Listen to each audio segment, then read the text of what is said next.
चीन बना रहा है एक खास रॉकेट लॉन्चिंग जहाज जो समुद्र से करेगा रॉकेट्स को अंतरिक्ष में लॉन्च। सीमा पर चीनी सेना की गतिविधियों में बड़ा बदलाव। भारत के खिलाफ युद्ध की ताबड़तोड़ कर रहा है तैयारी। नमस्कार दोस्तों, स्वागत है आपका हमारे चैनल पे। दोस्तों, आज हम आपको चीन की युद्धक तैयारी और भारत के खिलाफ उसके प्लान्स के बारे में बताएंगे। जी हाँ, खबर ये मिली है कि चीन एक विशेष रूप से डिजाइन किया गया जहाज बना रहा है जिसके जरिए रॉकेट्स को समुद्र से अंतरिक्ष में लॉन्च किया जा सकेगा। आपने बिल्कुल सही सुना, चीन जमीन से लेकर समंदर और समंदर से लेकर अंतरिक्ष तक अपनी ताकत बढ़ाने में लगा है। इसके साथ ही सीमा पर वो अपने सैनिकों को नई तकनीकों से लैस कर रहा है और भारत के खिलाफ उतारने की पूरी तैयारी कर रहा है। दोस्तों, आपको हम चीन की एक एक चाल से मिलवाएंगे। इससे पहले आप कमेंट बॉक्स में भारत माता की जय जरूर लिखाएं और हम सबका हौसला बढ़ा दें। चलिए बिना समय गवाए वीडियो की शुरुआत करते हैं।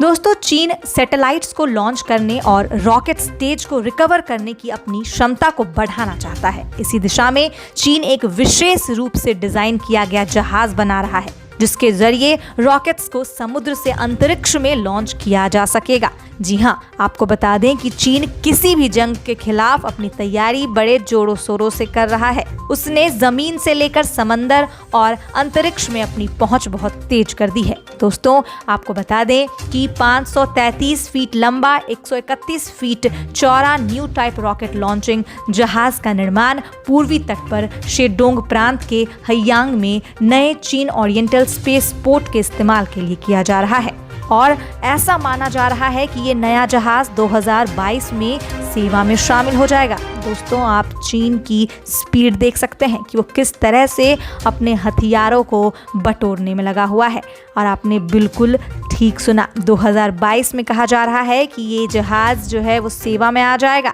इस जहाज के जरिए वो रॉकेट लॉन्च करेगा और न जाने किस किस देश को अपने चुंगल में फंसाएगा। वैसे तो आपको हम ये बता दें कि चीन की गतिविधियां हमेशा से ही तंग रही है। वो कब क्या कदम किस देश के खिलाफ उठा दे ये कोई नहीं बता सकता।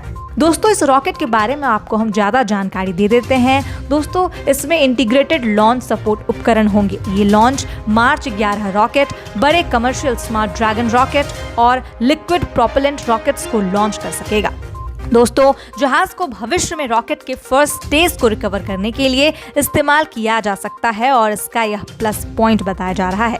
दोस्तों, आपको इससे रिलेटेड एक चीज़ और हम बता देना चाहते हैं जो अपने आप में बताया जा रहा है कि खास है। दोस्तों, ये बिल्कुल उसी तरह काम करेगा जैसा स्पेस एक्स के स्पेस पोर्ट ड्रोन जहाज फाल्कन 9 और फाल्कन हेवी रॉकेट के फर्स्ट स्टेज की लैंडिंग के लिए एक प्लेटफॉर्म मुहैया कराकर करते हैं।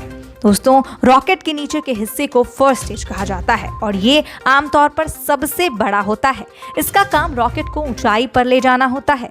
अब चीन इस तरह के टेस्ट कर क्या साबित करना चाहता है ये तो हम भली भांति जानते हैं, पर इन सब के पीछे उसकी क्या स्पष्ट मंशा है ये जानना बहुत ही अधिक जरूरी हो गया है। दोस्तों, चीन पहले से ही कन्वर्टेड बार्स का इस्तेमाल करके पीले सागर से लॉन्ग मार्च 11 सॉलिड रॉकेट के 2 समुद्री लॉन्च को अंजाम दे चुका है।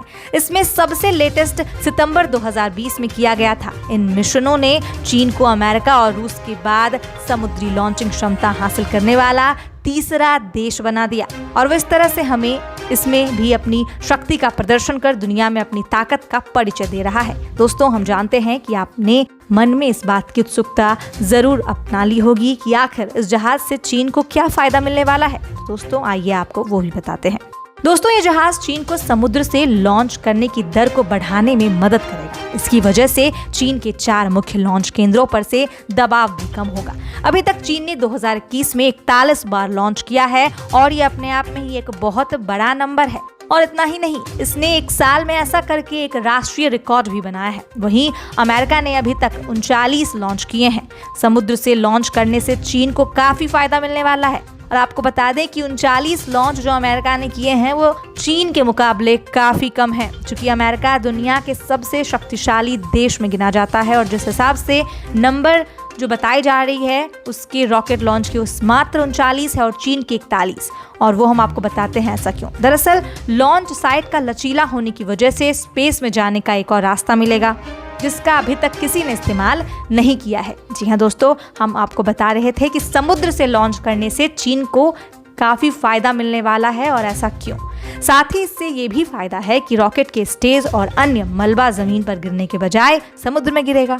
दोस्तों, ये तो आने वाला समय ही बताएगा कि चीन अपनी इस योजना से कौन से चाल चलने वाला है। वहीं समंदर के साथ साथ उसने जमीन पर भी अपनी ताकत में इजाफा लाने के सारे ट्रिक्स अपनाने शुरू कर दिए हैं। दोस्तों, चीन ने अपनी सेना की गतिविधियों में बड़ा बदलाव किया है। किसी नई तकनीक से वो अपनी सेना को ताकतवर बनाने की कोशिश कर रहा है, क्योंकि वो दिन रात मात्र भारत को शिकस्त करने के ही सपने देख रहा है। लेकिन वो भारतीय सेना और उनसे मिली एक एक शिकस्त को भूल चुका है। आइए आपको हम सब डिटेल में बताते हैं। चीनी सेना की गतिविधियों में बड़ा बदलाव। सीमा पर चीनी सेना को मोबाइल ट्रांजिट कैंप की सुविधा। चीन ने WTC ट्रांसपोर्ट रेजिमेंट में अब मोबिलाइजेशन सर्विस स्टेशन शामिल किया है। PLA-LAC पर अपनी तैनाती और अपने सैनिकों को हथियारों की सप्लाई के लिए मोबाइल ट्रांजिट कैंप की सुविधा तैयार कर रही है। और दोस्तों, ये चीन की तरफ से उठाया हुआ बड़ा एक्शन बताया जा रहा है। अब मोबाइल ट्रांजिट कैंप या कहें मोबिलाइजेशन सर्विस स्टेशन के चलते PLA लंबी दूरी तय कर रही है। दरअसल तिब्बत के पठार में LAC तक हजारों किलोमीटर की दूरी तय करने वाली सेना के काफिले और उनके ड्राइवर को अब रास्ते में कहीं भी लॉजिस्टिक सपोर्ट मिल सकेगा। और ये तैयारी चीन भारत के खिलाफ ही कर रहा है। इससे पहले अलग अलग जगह बिखरे हुए सर्विस स्टेशन और चीन स्थायी ट्रांजिट कैंप में कॉनवॉय को रेस्ट के लिए रोका जाता था, जो कि काफी दूर दूर पर बने होते थे, और उन लोकेशंस तक लगातार चलते जाना काफी थका देने वाला होता था। और इन्हीं चीजों को देखते हुए चीन ने ये बड़ा कदम उठाया है। लेकिन इसके पीछे सबसे बड़ी वजह है चीन का डर। दरअसल चीन को इस बात का डर सता रहा था कि भारत जितनी तेजी से अपने इलाकों में इंफ्रास्ट्रक्चर बना रहा है और हाई एल्टीट्यूड में जितने साजो सामान भारत पहुंचा रहा है, उसे चीन के लिए मैच करना मुश्किल होता जा रहा है। दरअसल दोस्तों, भारत अपने दुश्मनों से 2 कदम आगे ही रहता है, और इन्हीं सब को देखते हुए भारत ने अपनी विंटर स्टॉक को अगस्त में ही पूरा कर लिया था। इसके अलावा पिछले 1 साल में अपने पुराने सभी बंकर और सैनिकों के नए रहने के हीटेड टेंट के काम को भी भारत ने पूरा कर लिया था। रसद की स्टॉकिंग 14 से 15 महीने की कर ली गई है। इसके अलावा हर थोड़ी थोड़ी दूरी पर छोटे छोटे मेडिकल फील्ड हॉस्पिटल भी बना लिए गए हैं। यानी कि भारत चीन के खिलाफ पूरी तैयारी पर है, और इसी को देखते हुए चीन ऐसे ऐसे कदम उठा रहा है। दोस्तों, आप इस बात के बारे में जानकारी तो रखते ही होंगे कि चीन के सैनिक कितने बुज़दिल और डरपोक हैं। वो हल्की ठंड भी सह पाने में सक्षम नहीं हो पाते। जी हाँ, जिस ठंड में भारतीय सेना टस से मस नहीं होती, उस ठंड में चीनी सैनिक मैदान छोड़ भाग खड़े होते हैं।